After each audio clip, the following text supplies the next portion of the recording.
Is free speech under threat? A new documentary from CBS Reports, Are the Kids All Right?, explores that question with Gen Z. That's right. Many of the people they spoke with say their right to free expression is eroding. The higher education system should be a place where different ideas can come. I think to prevent that exchange of dialogue from happening, you're breeding intolerant people for the real world. Will those trans kids grow up? This is free speech. Instead of presenting arguments, they exercise the heckler's veto and just scream down anyone who disagrees. You're in the marketplace of ideas and people don't want to buy what you're selling. That's not the same thing as being shut out. I cannot even imagine how I would feel if my child came home with this type of book. We have the freedom to express our own opinions and our perspectives in America. This concerning wave of censorship has malicious intent to uphold the status quo. Censorship is not the legacy to create. Thank you. A really compelling documentary that really makes you think. For more on this, let's bring in Yale student A.J. Hudson, who is one of the people featured in the documentary. AJ, do you believe free speech is under threat on college campuses nationwide? You know, it's kind of complicated. The real questions for me are about if free speech is a dialogue and there's two sides to every argument, which sides do we privilege and what are the consequences of privileging one side over the other? Mm-hmm. I personally don't feel that free speech is under attack as much as free speech on college campuses is used as a bit of a third rail issue to really stop meaningful conversations about the types of communities we want to build. That's a very interesting point and a very interesting way of framing the discussion. Now, AJ, you were involved in organizing a protest at Yale, opposing a speaker that has advocated for policies targeting the LGBTQ community. And then it was framed outside of Yale as being a form of censorship, with Texas Republican Senator Ted Cruz calling it a heckler's veto. So were you surprised with how the protest was framed by critics? I was incredibly surprised.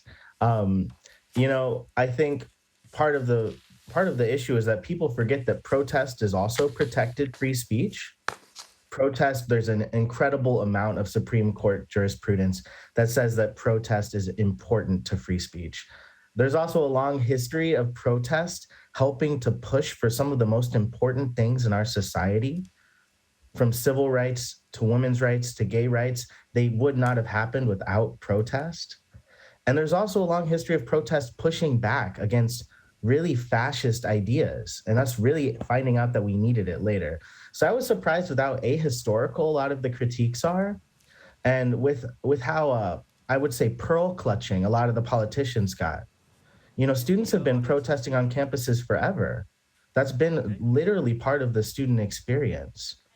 And I would say further that I was really surprised by the way in which judges and some of the people involved in hiring law clerks and involved in really our future careers, from politicians to judges, really acted like this was just such an outrage that students would protest that they would basically be unhireable.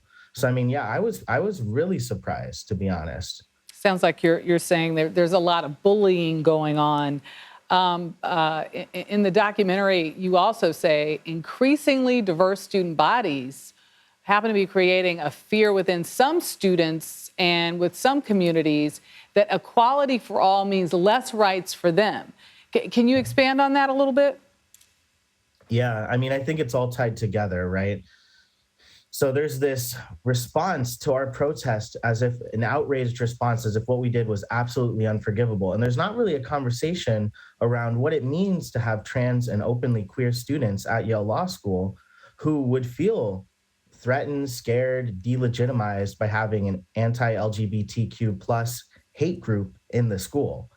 And it almost seems like a lot of our institutions are ready to have the conversation about how we protect conservative speech and how we make sure conservative students don't feel crushed by progressive cultural tendencies. But we're not really talking about what it means to bring a hate group to school. And if we should be bringing a group to school that is allegedly a hate group. it's really worrisome to me that we can't have the conversation at the same time about how we protect students of color, students of marginalized gender identities, how we protect them in places that really weren't built for them historically, in places where we're really trailblazing and we're building new futures for ourselves. I don't think we're really ready yet, and I don't think we really have started protecting students like me, honestly. Well, AJ Hudson, we thank you so much for joining us and sharing your perspective on all of this. Very insightful. And we want to tell our viewers that they can stream Are the Kids All Right? Free Speech live on the CBS News app Sunday at 8 p.m. Eastern.